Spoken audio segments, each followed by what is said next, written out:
It's time for Cousin Crendor! Crendor in the morning. In the morning! Broadcasting live! In 4-hour recording studio audience. Recording! Wake your ass up! It's up next Crendor in the morning! Hello, everybody! It's Tuesday. And yesterday was Fry Monday. Fry Monday, because everything tastes better when it's fried, as we discussed on Fry Monday. Exactly. See, there was a reason for it. The Yakuza didn't get me, everything's good. The sword is still downstairs and still glowing. And everything's good. You had to fight off a couple, and that's why we didn't have Monday's show. Yeah, when I said we had stuff to do, we actually had to fight the Yakuza. Yeah. It was very bloody, but I feel like at the end we talked it out over some tea. Yeah. Limbs were lost, but love was gained. And we are now friends. I'm glad I recommended the Jasmine Dragon Pearl green tea, because they seem to really like it. They did. I also was pleased that you poisoned it, because now they're all dead. Well, that's how you do it.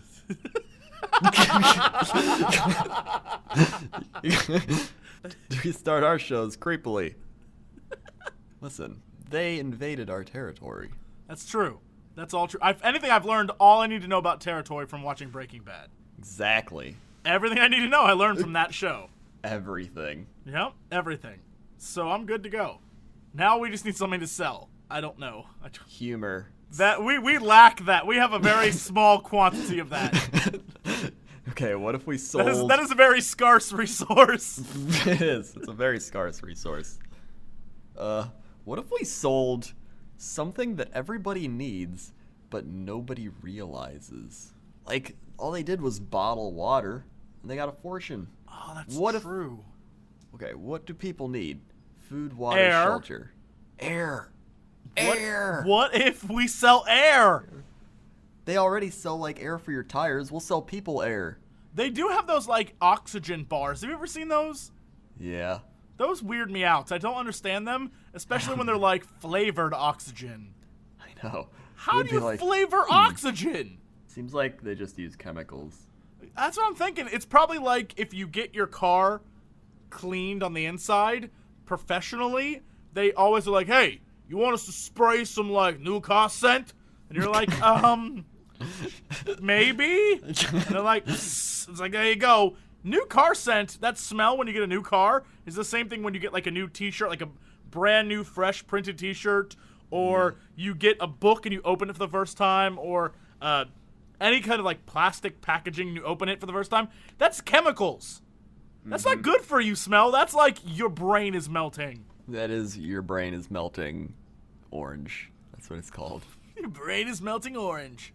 Makes sense. Makes sense. You kids tried Your Brain is Melting Orange? It now comes with a free pack of... Wrigley Chew. Wrigley Chew. Oh, wait. No, it's that Yeah, package isn't that called, like, gum. Big League or something? Did you have to change the name? Yeah, Big League Big Chew. League Chew, yeah. And it was chaw, but bubblegum. Knuckles Whatever, tobacco. chaw. Prepare them to be, and I they know. put in their lips, and kids would be like, look at me, I'm a baseball player. I'm spitting in a cup. And then it just evolves, and then they got a nicotine And addiction. then they have to amputate their jaw. Just like old man Wilford. He'd yell at us to get off his lawn, but he can't talk. Hey, go!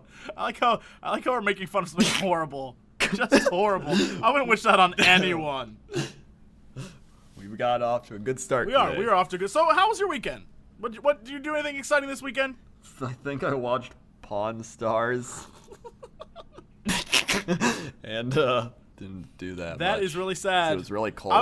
It was really cold here. It's like 10 degrees. I was counting on you Like to do going something out. this weekend. This weekend, I sat around watching Storage Wars. I want to point out for the record that even though I know that's fake now because we did that story, I sat there and watched it and was still just like, yeah, kind of the best show ever. And I watched Storage Wars too. right, you can't not watch it. And they had one episode where they find a storage unit, and inside of it, they find like half a car part, right? And so Barry's like, I'm just gonna keep looking. Maybe there are other car parts. And in random places hidden throughout this thing are car parts. Until he can finally complete like an engine block. And it hit me. This is one of those episodes where they fixed it so that there was something in there. Because no one who owns a storage unit hides car parts within a storage unit. Like one was in the back and one's under stuff. Like no one does that. I know. Like that. Okay, that's silly. But you still I watched still watched it and loved it. It's true. It's true. And now that I know that whatever her name is, the woman on the show had like massive breast augmentation, I can't stop staring at those either. Not that I wasn't before, but now I'm like, they're fake and glorious. Also, it was like a marathon, so they had old episodes on, and they did a little plastic surgery taking off the pounds on that. Her legs went from like legs to like boom. Suddenly she gained a butt. It was amazing. So I guess that's when you have money. I guess that's what you can do. So Gaining all them curves. internet, money please. Look, I'm just saying I want a Yeah. really nice ass. That's a great quote for the tombstone. I The guy that just puts on the quotes, he's just like, what the hell? don't even know what this one means. I mean, I guess we all want a really nice Yeah, ass. but I do more than anything. Or, you know who else wants a nice ass? People that ride donkeys. Okay, across the okay. So before we started today, Crendor started telling me about his father's bad jokes and how they're very not bad. and how- They're how just- they're very bad. No, they're bad. I'm sorry, they're bad. And so that joke you just told me, I feel like you are an apple that does not fall far from the tree. That was a dad joke. Would you like to regale us with one of your father's amazing jokes really quick? Do you know that Abraham Lincoln was Jewish? Why is that? Because he was shot in the temple. Wow! That is awful. Wait, that is borderline offensive and awful. I thought it was funny. What do you I actually what are you laughed at that saying? one. Because it's like he got shot in the head and there's like a Yeah, temple. I'm well aware of how bad that joke is. Don't you worry. Don't you worry. I know. Wow. It's great. So there you go. There you There go. you go. All right, well, I guess that is an excellent time to move on to Chapter 7 in the Scabs. Crendor, how's that traffic out there? Today it's, I guess it's okay. Kind of tired. I'm just kind of looking at the scenery. It's actually really nice up here. I see a lot of trees. There's the lake. I mean, the lake's kind of cool too. You just watch the waves. It's just really relaxing, and then kind of just fall asleep.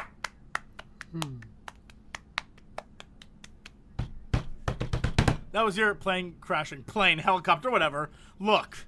The plane Your copter. plane copter. It's a chopter copter. It's a motorcycle copter. Chopter So copter. you fell asleep and you died. The end. Podcast over. We're The done. end. Thanks for listening. See Yeah. you next week. On- Or tomorrow. On this very sad episode, Crendor dies. All right, now let's go over to the weather desk. Crendor, how's that weather out there?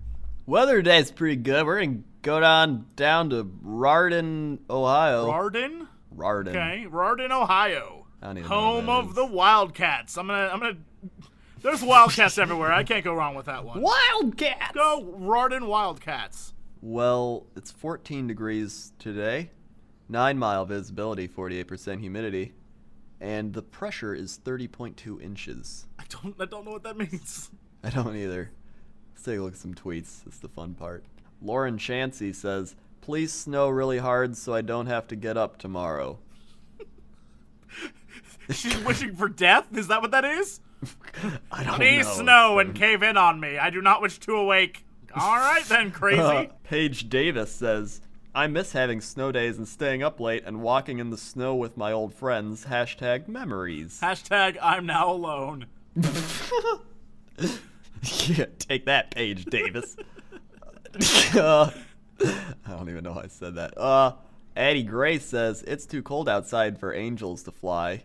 What Oh. the hell does that even mean? Well, Addie Gray, I don't think you know a lot because angel wings can easily fly through I was going to snow. say, all right, first So- off, without even having a discussion whether angels are a real thing or not, if angels did exist, given the properties stated in biblical text, you would think that they'd be able to freaking fly in snow. You would think so. They wouldn't be like, oh man, it's too cold out here. It's like saying, like, it's so cold, aliens couldn't fly their saucers. No, I'm pretty sure if you believe in aliens that they can travel from other galaxies and star systems, they could probably handle snow. They don't have that on their planet. They just get here. They're just like, what is They this? freeze to death. What is They this? were unprepared. They humans. They have like the craziest technology ever, and then they just enter our solar system and it's cold, and like their skin isn't used to it, and it just freezes Their instantaneously. ships are brittle and just crumble apart. Their ships, strangely enough, are made of chocolate. Which is the key resource on their Yep, planet. that's their gold. They come here to eat ours. They love gold. It's delicious Yep. to them. Which is chocolate. Which is space chocolate. Gold is space chocolate. Don't question it. It's the secret of Yep. life. It's true. All right, well then now I guess we go to sports. What are we doing with sports today? Crazy sports news. Over the weekend, Ravens won. I saw. Jacoby Jones going to the Super Bowl. We picked him, didn't we? Our very first episode, we said did. Jacoby Jones. We did. Jacoby Jones. It's really Jacoby Jones versus the 49ers. I mean, that's what it comes down to. It is. And I'm rooting for Jacoby I am Jones too. to win I am that too. one. If Jacoby Jones wins, I feel like we're justified in being the best podcast ever made. And we deserve our own segment on Sports Center because of how good we Yeah, are. we picked it. We picked it from day one. Mind you, it Day was one. 3/4 of the way through the season, but we picked it. And that's all that matters. And then the Sacramento Kings will be moving to Seattle next season. And what will they be? The Seattle Kings? I think they're going back to the Sonics. No one liked the that's what it Sonics anyway. Well, they're gonna come back. Great. Well, terrific. Way to So waste look your money, forward to that, Seattle. Seattle. Yeah. Well, apparently the new ownership group led by Chris Hansen and Steve Ballmer. Whoa, Chris Henson from Dateline NBC? I don't know. It just says Chris Hansen. I feel like this is all an elaborate setup to trap a predator. There's some guy's going to show up to the locker room like, hey, I'm here to see Teresa. And then Chris Hansen's going to appear and be like, we spent $18 billion. We got you. And he's like, what? He's like, sit down, have some iced tea. And then Steve Ballmer is just like, I'm gonna buy the Sonics. Now, Steve Ballmer is the actor playing the little girl. Oh. I'm just doing laundry. I'll be out in a minute. All right, I'll wait out here with my rope. Those are seriously always the weirdest. Like, To Catch a Predators are always so creepy because when they go into the guy's car, there's always like tape and rope in there. Yeah. Like, there's never a predator who's just like, I'm out to get laid. Like, look, I'm really hard up, and this like 15-year-old girl's into me. So look, you know what? This is a low point in my life. It's always the guys who are like, I'm gonna kidnap her. Like, it says a lot. Look, I don't want to call pedophiles crazy, but they're nuts. Crazy nuts. Crazy nuts. Crazy A new nuts. cereal coming to you. Yes. Okay. Well, Mascot's then an let's acorn. get to our big story of the day. Okay.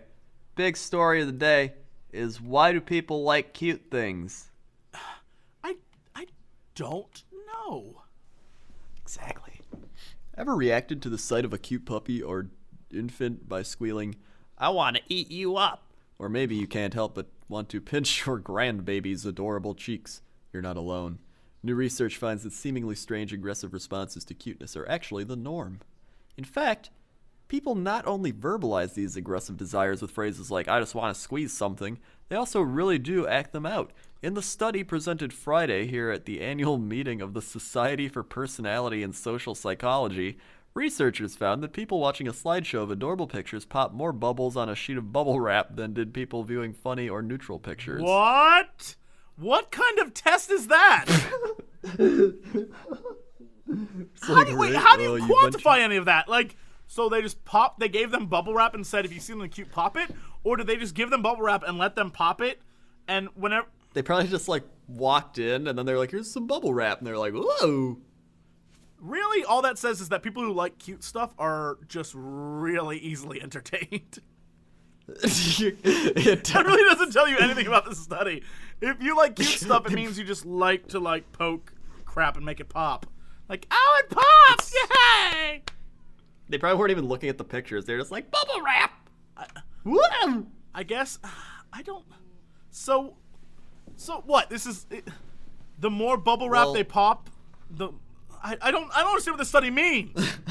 I don't really either. But they said, we think it's about high positive effect and approach orientation and almost sense of lost control, said study researcher Rebecca Dyer, a graduate student in psychology at Yale. You know, you can't stand it if you can't handle it. That kind of thing. What the hell does that mean? That is an amazing phrase. You can't stand it if you can't handle it. What? That kind of thing. What the balls does that mean? What does that mean?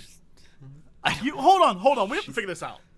You can't stand it if you can't handle it. No, she says, you know, you can't stand it, you can't handle it. That kind of thing. Oh, okay. Well, so she's saying you can't stand the cuteness? And so you can't handle the cuteness? Like the cuteness is, it overwhelms you? I think so. Then how does that reflect on you popping bubbles? I don't know. Maybe Dyer got interested in what she and her colleagues call cute aggression after chatting with a fellow student about how adorable internet pictures often produce the desire to squish or squeeze the cute critter. All the existing research on cuteness suggests the reaction should be the opposite. Oh, they want to squeeze the bubbles. Because it's like the critter. Oh, that is creepy, though. That's creepy. That is a thing. Like, if you see something really cute, you're like, oh, I just want to hug it. Like that. Yeah. And that's like borderline, I want to squeeze it to death. Why is that? I don't know. Then they said, people should want to treat a cute thing with gentleness and care. And indeed, Dyer said, it's not as though people really want to hurt a basket full of kittens when they see the fur balls tumbling all over one another. We don't have a bunch of budding sociopaths in our society that you have to worry about, she said. But something odd seemed to be going on. So the researchers first ran an experiment to see if cuteness aggression was a real phenomenon. They recruited 109 participants online to look at pictures of cute, funny, or neutral animals. A cute animal might be a fluffy puppy, while a funny animal can be a dog with its head out a car window, jowls flapping. A neutral animal might be an older dog with a serious expression. The participants... They just got droopy dogs. Like, Ho hum, I'm an old dog. The participants rated the pictures on cuteness and funniness, as well as on how much they felt the pictures made them lose control. For example, if they agreed with the statements such as, I can't handle it, the participants also rated the extent to which the pictures made them want to say something like grr and want to squeeze something. Sure enough, the cuter the animal, the less control and more desire to grr and squeeze something that people felt. Cute animals produce this feeling significantly more strongly than did funny animals. The funny critters, in return, produced the feelings more strongly than did neutral animals, perhaps because the funny animals were perceived as cute too. Still, those results could have merely identified a verbal expression for cuteness, rather than a real feeling. So Dreyer and her colleagues asked 90 female and male volunteers to come to a psych laboratory and view a slideshow of cute, funny, neutral animals. Researchers told the participants that this was a study of motor activity and memory, and then gave the subject sheets of bubble wrap. The participants were instructed to pop as many or as few bubbles as they wanted, just as long as they were doing something involving motion. In fact, the researchers really wanted to know if people would respond to cute animals with an outward display of aggression, popping more bubbles, compared to with people looking at neutral or funny animals. That's exactly what happened. The people watching a cute slideshow popped 120 bubbles on average, compared with the 80 for the funny, and just a hair over 100 for the neutral one. Dyer said she and her colleagues aren't yet sure why cuteness seems to trigger expressions of aggression, even relatively harmless ones. It's possible that seeing a wide-eyed baby or roly-poly pup triggers our drive to care for that creature. But since the animal is just a picture, and since even in real life we might not be able to care for the creature as much as we want, this urge may be frustrated, she said. That frustration could lead to aggression. Oh, I get it now. So, Yeah. because you can't be all like, oh, I love you, little baby. I'm going to take care of you. Because just a picture like, I want to take care of that baby, I'll kill you. It makes sense. It makes sense. It makes so much sense. And alternatively, people could be trying so hard not to hurt the animal that they actually do so, much as a child wanting to care for a cat might squeeze it too tightly and get scratched. Or, the reason might not be specific to cuteness, Dyer said. Many overwhelmingly positive emotions look negative, as when Miss America sobs while receiving her crown. Such high levels of positive emotion may overwhelm people. It might be that how we deal with high positive emotion Is there violence? is sort of... So apparently murder is amazing. Well, Dyer said it might be that how we deal with high positive emotion is sort of give it a negative pitch somehow. That sort of regulates, keep us level, and releases that energy. So we get so happy we have to release our energy in some way, and so the way we release it is by like, I want to kill what is cute. I guess the top comment is, I will hug him and love him and squeeze him and call him George. Which way did he go, George? Which way did he go? Will you let me tend the rabbits, George? He ends up killing one. Oh, and a girl. And he does murder a girl. And then he gets shot in the back of the head. We just ruined Of Mice and Men for you. If you didn't read it, then you probably weren't. Yeah, gonna you anyway. clearly didn't. You weren't in 9th grade, so you missed out. Yeah. But at least we learned that cute things are in danger. Yeah. So if you're cute, hide. If you're particularly cute, Yeah. not hot. If you're hot, you're fine. Society accepts you. Yeah. But if you're so super cute, you're in trouble. Real trouble. Damn. I'm in trouble. No, you're good. You're good, buddy. You're okay. Any cuteness Whoa. factor was lost on that Lincoln joke. That's a great joke. I liked it. Oh, Got shot in the temple. boo. That's it, guys. Thank you for listening, and we will be back tomorrow. So stay tuned, and as always, something hot chocolate.